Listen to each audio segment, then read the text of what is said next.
श्री कृष्णा। हर इंसान ने अपने जीवन के अंदर इस प्रेम को अनुभव तो ज़रूर किया है।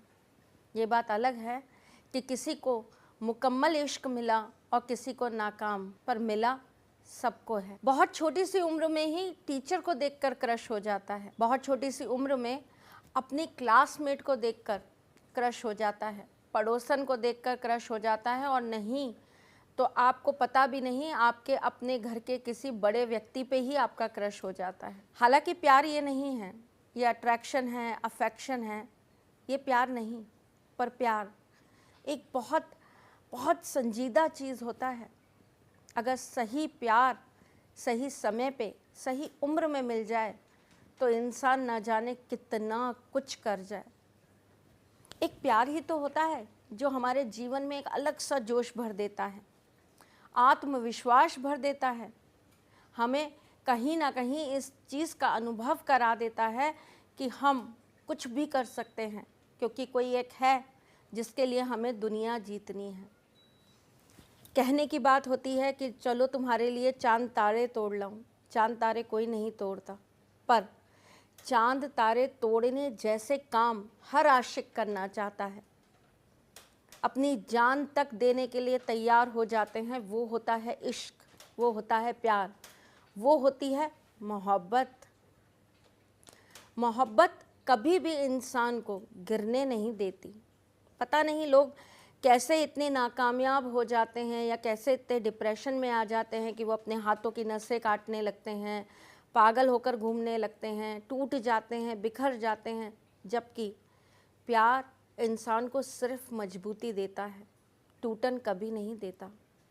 और इसका सबसे बड़ा उदाहरण मेरे ठाकुर जी हैं, राधा कृष्ण हैं, जिन्होंने अपने प्रेम के बलबूते पर ही अपने जीवन की हर कठिनाई को दूर कर दिया।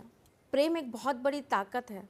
रूप कोई सा भी लेकर आए, मैं अभी और रूपों के बारे में बात नहीं कर रही हूँ, मैं सिर्फ आज बात करने आई हूँ प्रेमी और प्रेमिका के बारे में। मैं आज लव बर्ड्स की बात कर रही हूँ।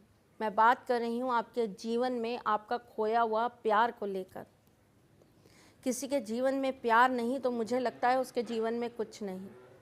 जैसे अक्सर मैं अपने लिए कहा करती हूँ कि मैं उस दिन ख़त्म ही हो जाऊँगी जिस दिन मेरी ज़िंदगी से मेरी मोहब्बत चली जाएगी, मेरे अंदर से प्यार चला जाएगा। क्योंकि प्यार इंसान को जज्बात देता है, प्यार इंसान को दर्द देता है और दूसरे के दर्द को समझने की एक अलग ही अनुभूति देता है।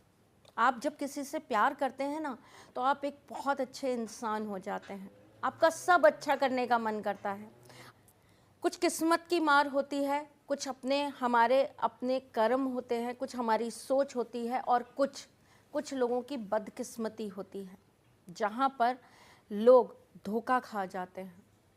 एज एन एस्ट्रोलॉजर बात करूं, क्योंकि हूँ मैं एक एस्ट्रोलॉजर, वास्तुशास्त्री, हाथ भी देखती हूँ, चेहरा भी देखती हूँ और आवाज़ भी पढ़ती हूँ। और बहुत सारे केसेस ऐसे मेरे पास आते हैं जो कहते हैं कि हमारा प्यार हमें छोड़कर चला गया, हमारे साथ ऐसा कुछ हो गया। 30 सालों से इस चीज़ पर बहुत काम किया मैंने। एज एन एस्ट्रोलॉजर, कुंडली में ऐसा क्या होता है जो आपके प्यार को आपसे दूर कर देता है? अगर आपके पंचम हाउस का स्वामी कहीं किसी विपरीत ग्रह के साथ जाकर बैठा है, या आपके पंचम हाउस का स्वामी अष्टम में या फिर जाकर 12वें घर में बैठा है, तो नेगेटिव तो देगा ही देगा। आपका प्यार आपके जीवन से 100% चला जाएगा, आपको धोखा ही धोखा मिलेगा। अगर आपके 5th हाउस का स्वामी आपके ऐसे प्रभावों को लेकर बैठा है, जैसे कि उसकी डिग्री कम है, या उसका नक्षत्र राहु या केतु का आ गया, या उसके ऊपर दृष्टि राहु या केतु की आ गई, या वो संग में ही राहु केतु के बैठा है, तो ये मान के चलिए कि आपके जीवन से आपका प्यार चला जाएगा। आपको जो व्यक्ति मिलेगा उसका और आपका सफ़र बहुत छोटा और बहुत कम रहेगा। ये तो रही कुंडली की बात, परंतु ऐसा क्या होता है हमारे पास जो हमें ये बता दे कि क्या हमारा प्यार हमारे साथ रहेगा या नहीं रहेगा? बिल्कुल, आपके हाथ को आप ध्यान से देखिए, आपकी हथेली को आप ध्यान से देखिए। इसे हम हार्ट लाइन कहते हैं। ये जो चांद सा बन जाता है, बचपन में हम लोग देखते थे ना, चांद बन गया तुम्हारी लव मैरिज होगी, चांद नहीं बना इसका मतलब तुम्हारी अरेंज मैरिज होगी। हाँ, ये आपके दिल का हाल सुनाती है। इसे हम हार्ट लाइन कहते हैं।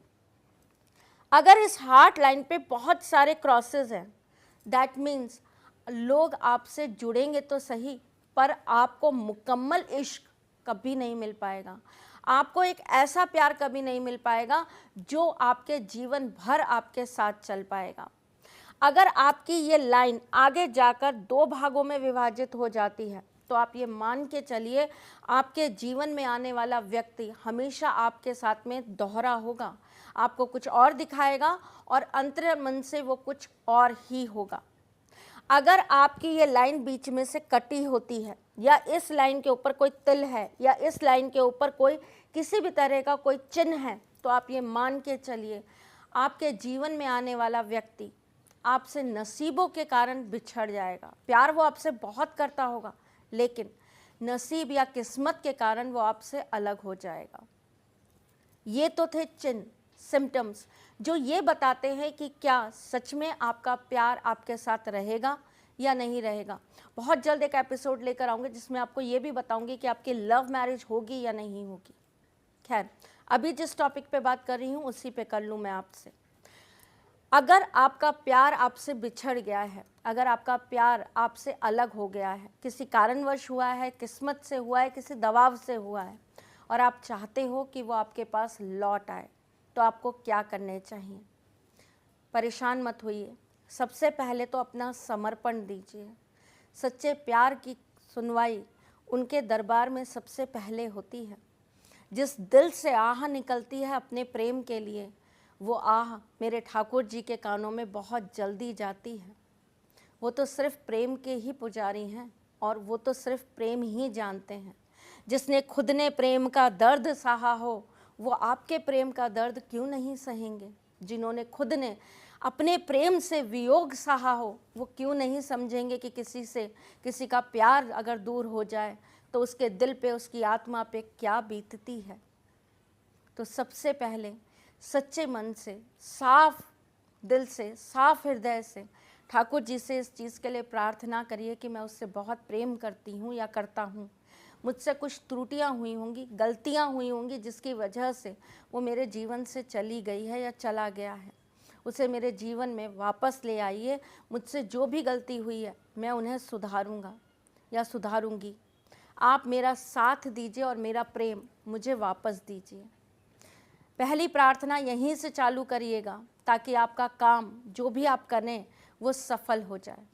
चलिए, इसके बाद आपको दे रही हूँ 3 उपाय अपने खोए हुए प्यार को वापस बुलाने के। पहला उपाय, आपको जो करना है, आपको शनिवार वाले दिन 7 काली मिर्च लेके आपको काली माँ के मंदिर में जाना है। आप अपने प्रेमी का नाम एक काले पेपर के ऊपर लिखेंगे और वो भी सफ़ेद रंग के पेन से। अगर आपके पास सफ़ेद रंग का पेन ना हो तो आप सफ़ेद कलर ले लीजिएगा और ब्रश से उनका नाम लिख लीजिएगा। काले पेपर पे सफ़ेद रंग से उनका नाम लिखने के बाद उसको आप एक काले कपड़े में बांध देंगे। उसके अंदर ही ये 7 काली मिर्च बांध देंगे और आप माँ काली के चरणों में उसको चढ़ा देंगे और प्रार्थना करेंगे कि उनकी बुद्धि जो आपके लिए हर गई है, ख़त्म हो गई है, आप उनके हृदय से जो आप उतर गए हैं, आपका प्यार जो उनके दिल से ख़त्म हो गया है वो वापस आ जाए और वो आपकी ज़िंदगी में पुनः वापस आगमन कर जाए। ऐसी प्रार्थना करने के बाद आप वहाँ पर एक तेल का दीपक जलाएंगे। तेल कड़वा होना चाहिए, यानी कि सरसों के तेल का दीपक होना चाहिए और इस दीपक के अंदर आप 2 लौंग ज़रूर डाल देंगे। साथ ही साथ लौटते समय आप 7 नींबू लेंगे। उन 7 नींबुओं पर 2-2 लौंग लगाकर आप पहले से तैयार रखेंगे। 7 नींबुओं पे 2-2 लौंग लगाएंगे और आते समय उन 7 नींबुओं को आप चौराहे पर छोड़ देंगे।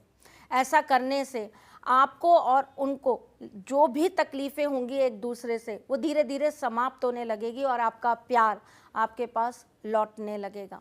सच्चे दिल से करिएगा, ज़रूर लौटेगा।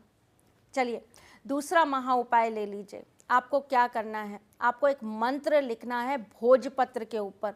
भोजपत्र किसी भी पूजा वाली दुकान पर आपको मिल जाएगा, बहुत आसानी से मिल जाएगा। भोजपत्र ले आइए। एकादशी वाले दिन उसके ऊपर एक मंत्र लिखिए। मंत्र क्या है? ओम ह्रीम क्लीम श्रीम कृष्णाय नमः। इस मंत्र को लिखने के बाद आप इसको फोल्ड कर लीजिए। फोल्ड करने के बाद आप हल्दी की एक छोटी सी डिब्बी ले लीजिए, उसके अंदर ये पेपर दबा के रख दीजिए और उसके बाद अगली एकादशी पर आप ले जाकर उसको श्री कृष्ण के मंदिर में चढ़ा दीजिए। ध्यान रखिएगा, ये कार्य आपको बहुत गंभीरता से करना है और बिना किसी को बताए करना है। जब आप वो हल्दी की शीशी मंदिर में चढ़ाने जाएं तो आप उनसे आग्रह करें कि हे प्रभु, हे पालनहार, हे तारनहार, हे श्री कृष्ण गोपिका वल्लभम, आप मेरी विनती सुनिए। आपने प्रेम को अनुभव किया है, आपको पता है प्रेम क्या होता है। मैं अपने प्रेम के बिना नहीं जी पाऊंगा। मेरे ज़िंदगी में मेरा प्रेम मुझे वापस लौटा दीजिए। मन से निकालिएगा, दिल से निकालिएगा, आत्मा से निकालिएगा। विश्वास करिए, आपने अगर ये काम किया तो आपको बहुत जल्द इसका रिजल्ट सामने होगा। तीसरा महा उपाय जो आपको करना है, आपको 7 गुलाब जामुन लेने हैं, 7 काले गुलाब जामुन लेने हैं।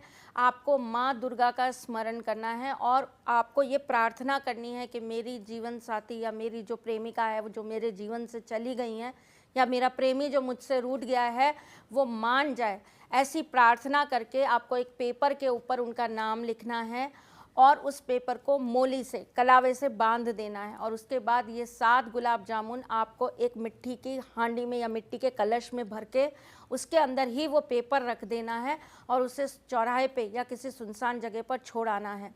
ऐसा आपको एक शनिवार करना है और आपको इंतज़ार करना है 15 दिन का।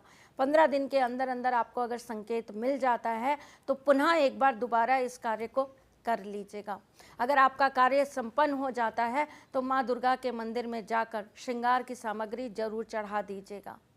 मैं प्रार्थना करूंगी, मैं अपने ठाकुर जी से आग्रह करूंगी कि वो आपके जीवन में आपका प्यार आपको लौटा दे। कभी किसी से किसी का प्यार न रूठे, बस यही प्रार्थना करूंगी कि आप जो भी कार्य करें उसमें आपको सफलता मिले और आपका सच्चा प्यार आपको वापस मिल जाए। आज के लिए बस इतना ही, फिर आऊँगी कुछ नया और कुछ अलग लेकर। तब तक के लिए मुस्कुराते रहिएगा। मेरे चैनल को सब्सक्राइब ज़रूर कर लीजिएगा ताकि आपको नए नए रोज़ कुछ ना कुछ नया आपको मिलता रहे। और फिर आऊँगी, तब तक के लिए ख्याल रखिएगा। जय श्री कृष्ण।